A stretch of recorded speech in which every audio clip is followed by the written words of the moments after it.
أعوذ بالله من الشيطان الرجيم. بسم الله الرحمن الرحيم. فتلقى آدم من ربه كلمات فتاب عليه إنه هو التواب الرحيم. قلنا اهبطوا منها جميعا فإما يأتينكم مني هدى فمن تبع هدايا فلا خوف عليهم ولا هم يحزنون.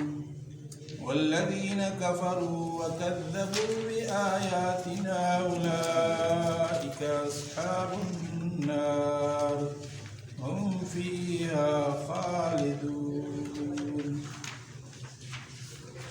فتلقى پس حاصل کیے یا سکھلا دیے آدم علیہ السلام کو من ربی ہی اس کے رب کی طرف سے کلمات چند میں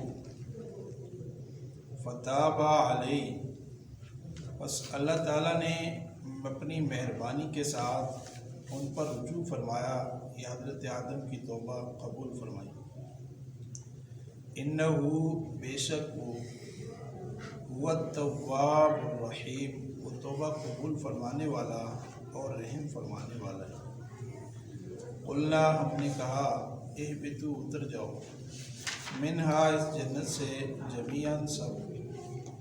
فإما یأتینکم پس اگر آئے تمہارے پاس منی میری طرف سے ہدن ہدایت فمن تبع ہدایا بس جس نے تابعداری کی ہدایت کی فلا خوف علیہم بس نہ تو ان پہ خوف ہوگا ولا هم یحزنون اور نہ وہ غمگین ہوں گے. والذین کفروا اور وہ لوگ جنہوں نے کفر اختیار کیا وکذبوا اور جھٹلایا بآیاتنا ہماری آیات کو اولئک اصحاب النار یہ آگ والے ہیں ہم فیہا خالدون اس میں ہمیشہ رہیں. معزز سامعین، گزشتہ آیات مبارکہ کے اندر اللہ تبارک و تعالیٰ نے حضرت آدم علیہ السلام کے اس نسیان کا ذکر فرمایا کہ وہ بھول گئے اور اس درخت کا پھل کھا لیا.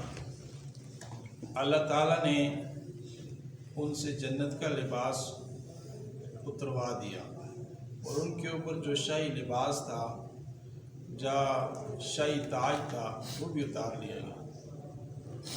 جیسے دوسری جگہ آتا ہے کہ اللہ تبارک و تعالیٰ نے فطرت انسانی میں حیا رکھی ہے تو حضرت آدم نے فوراً درختوں کے پتوں سے اپنے جسم کو ڈھانپ لیا. میں ورقۃ شجرہ تو درخت کے پتے اپنے اوپر ڈال لیے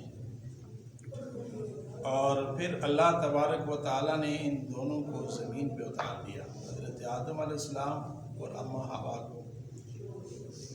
مفسرین یہ فرماتے ہیں کہ شرق الہند سری لنکا کے اندر حضرت آدم علیہ السلام کو اتارا گیا اور جدہ یعنی سعودی عرب کے شہر میں حضرت اماں حوا کو اتارا گیا. کافی عرصہ یہ اپنے سے ایک دوسرے سے الگ الگ ہی رہے اور پھر اللہ تبارک و تعالیٰ نے الہام فرمایا یا کلمات سکھائے جن کا ذکر سورہ اعراف میں آتا ہے. قالا ربنا ظلمنا انفسنا وان لم تغفر لنا وترحمنا لنكونن من الخاسرین. حضرت آدم علیہ السلام اور اماں حوا لمبے عرصے تک روتے رہے. مفسرین فرماتے ہیں بحقی شریف میں روایت بھی آتی ہے کہ اگر قیامت تک آنے والے انسانوں کے آنسو کو اکٹھا کیا جائے تو حضرت آدم علیہ السلام نے جو آنسو بہائے ان کا وزن زیادہ ہے. اتنا روئے اللہ کے سامنے. پھر اللہ تعالیٰ نے ان کو یہ کلمات سکھائے اور یہ اللہ کی بارگاہ میں پڑھے تو اللہ تعالیٰ نے ان کی توبہ قبول فرمائی. توبہ قبول ہونے کے لیے یہی کلمات ضروری تو نہیں ہیں لیکن اگر یہ پڑھ لیں تو یہ ہدایت ربانی ہے، اللہ تعالیٰ کی طرف سے رہنمائی ہے، زیادہ اچھے ہیں.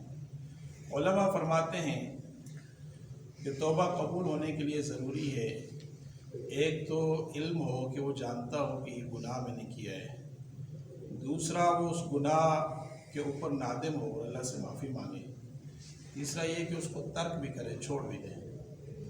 اگر مالی معاملات ہیں، کسی کا لینا دینا ہے تو وہ اسے ادا کرے، اللہ تعالیٰ کی بارگاہ میں توبہ قبول ہو جاتی ہے۔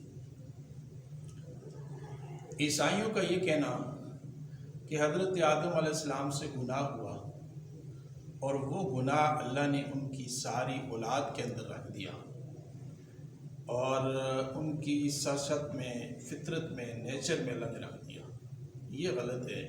ساتھ وہ یہ بھی کہتے ہیں پھر اللہ تعالیٰ نے ان کے گناہوں کی معافی کے لیے اپنا بیٹا بھیجا، حضرت عیسیٰ علیہ السلام، معاذ اللہ ان کے نزدیک ان کو بیٹا کہتے ہیں، تو اللہ تعالیٰ وہ پھر مصلوب ہوئے، سولی پہ چڑھائے گئے کفار نے ان کو، جو ان کے مخالفین تھے، تو وہ سارے انسانوں کے گناہوں کا کفارہ بن گئے، تو اب جتنے بھی گناہ کریں تو وہ معاف ہو گئے۔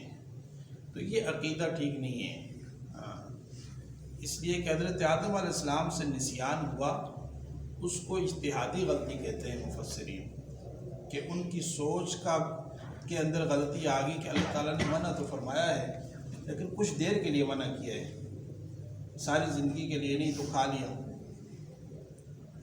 اور حدیث مبارکہ میں یہ بھی آتا ہے کہ حضور پاک صلی اللہ علیہ وسلم نے فرمایا کہ ہر انسان کے ساتھ اللہ تعالیٰ نے ایک شیطان مقرر کیا ہے، اور حضرت آدم علیہ السلام کے ساتھ بھی تھا، تو حضرت آدم علیہ السلام کو ان کے شیطان نے اللہ کی نافرمانی پہ ڈال دیا۔ فرمایا کہ میرے ساتھ بھی اللہ تعالیٰ نے ایک شیطان رکھا ہے لیکن وہ میرا مطیع اور فرمانبردار ہے، وہ مجھے بھلائی کا حکم دیتا ہے۔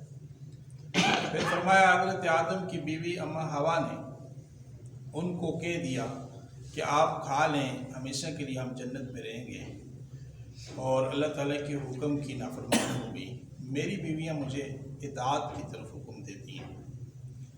پھر اللہ کے پاک نبی صلی اللہ علیہ وسلم نے فرمایا، صحیح ستہ میں یہ حدیث آتی ہے، فرمایا کہ اگر بنی اسرائیل اللہ کے حکم کی خیانت نہ کرتے، یعنی من اور سلوہ کو ذخیرہ نہ کرتے، تو ہمیشہ کے لیے گوشت جو ہے وہ صحیح رہتا، وہ خراب نہ ہوتا، لیکن انہوں نے من اور سلوہ کو جمع کیا، ذخیرہ کیا، تو ابھی گوشت کو 2 دن رکھو تو تیسرے دن اس سے بدبو آئے گی۔ اور فرمایا کہ اللہ کے پاک نبی صلی اللہ علیہ وسلم نے اگر اماں حوا سے خیانت نہ ہوتی تو قیامت تک کوئی بھی عورت اپنے خاوند سے خیانت نہ کرتی۔ ان سے خیانت یہ ہوئی کہ انہوں نے حضرت آدم کو کہہ دیا کہ آپ جنت کا یہ پھل کھا لیں، آپ ہمیشہ جنت میں رہیں، اور جو ہی زمین پہ اترے تو حضرت آدم علیہ السلام کے پیٹ میں درد ہوا، ان کو حاجت، قضائے حاجت پیش آئی، فرشتے جبرائیل آئے، عرض کی تو فرمایا اب زمین کے اندر یہ سلسلہ رہے گا۔ فرمایا کہ جو ہی انہوں نے بول و براز کیا تو اس سے بدبو آئی، تو اس سے وہ کئی سالوں تک روتے رہے۔ اسی طرح اماں حوا علیہ السلام، ان کے پیٹ میں درد ہوا اور انہیں حیض کی شکایت ہوئی، انہوں نے بھی حضرت جبرائیل سے یہی شکایت کی، تو فرمایا اب قیامت تک آپ کی اولاد میں، آپ کی بیٹیوں میں یہ سلسلہ چلتا رہے۔ پھر صحیح احادیث کے اندر آتا ہے، ام المومنین ام عائشہ صدیقہ رضی اللہ تعالیٰ عنہ نے حج کے سفر میں تھی تو آپ کو حیض آنا شروع ہوا اور رونے لگ گئی اور بہت پریشان ہوئی، تو حضور صلی اللہ علیہ وسلم نے فرمایا، عائشہ کتب اللہ علی بنات آدم، اللہ نے آدم کی بیٹیوں پہ اس کو لکھ دیا ہے، اس سے عورت کو جسمانی طہارت بھی حاصل ہوتی ہے، اور اگر نیک بخت ہو تو اس کو روحانی طہارت بھی حاصل ہوتی ہے، اللہ تعالیٰ نے اس کے فائدے بھی رکھ دیے۔ اور اسی طریقے سے اللہ تبارک و تعالیٰ نے یہاں ان آیات کے اندر بھی فرمایا کہ وہ کلمات جب حضرت آدم نے پڑھے تو اللہ تعالیٰ نے توبہ قبول فرما دی۔ ایک اور واقعہ اس میں بیان کیا جاتا ہے کہ حضرت آدم علیہ السلام نے جنت کے دروازے پہ لا الہ الا اللہ محمد رسول اللہ لکھا ہوا دیکھا تھا، تو وہ وسیلہ پیش کیا۔ اس پہ زیادہ تر علماء تو یہ کہتے ہیں کہ یہ حدیث ضعیف ہے، بعضوں نے اس کو موضوع بھی قرار دیا ہے، لیکن بعض مفسرین نے اس کو بیان بھی فرمایا ہے، واللہ عالم۔ تو فرمایا کہ فتلقى آدم علیہ السلام کو اللہ نے کلمات سکھائے اور ان کلمات کے ساتھ فتاب علیہ، جب وہ کلمات پڑھے تو اللہ تعالیٰ نے مہربانی کے ساتھ رجوع فرمایا۔ اور توبہ کی نسبت اللہ تعالیٰ کی طرف ہو تو ترجمہ ہوتا ہے اللہ نے مہربانی کے ساتھ رجوع فرمایا، بندے کی طرف ہو تو عاجزی کے ساتھ بندے نے اپنے گناہ کا اعتراف کیا۔ فرمایا توبہ قبول کرنے والی ذات اللہ تعالیٰ کی ہے۔ پھر ہم نے کہا کہ اتر جاؤ تم سارے کے سارے، اسی زمین پہ تم نے رہنا ہے۔ خلافت کا وہ سلسلہ اللہ تعالیٰ نے متعین کر دیا تھا، جیسے شروع میں ذکر فرمایا۔ یہ تو اللہ تبارک و تعالیٰ نے جو ان سے اجتہادی غلطی ہوئی، اللہ کا امر تھا اس کے اندر، فرمایا اب تم نے اسی زمین میں رہنا ہے اور یہیں سے پھر اس جنت کے حاصل کرنے کے لیے تم نے تگ و دو کرنی ہے، کوشش کرنی ہے۔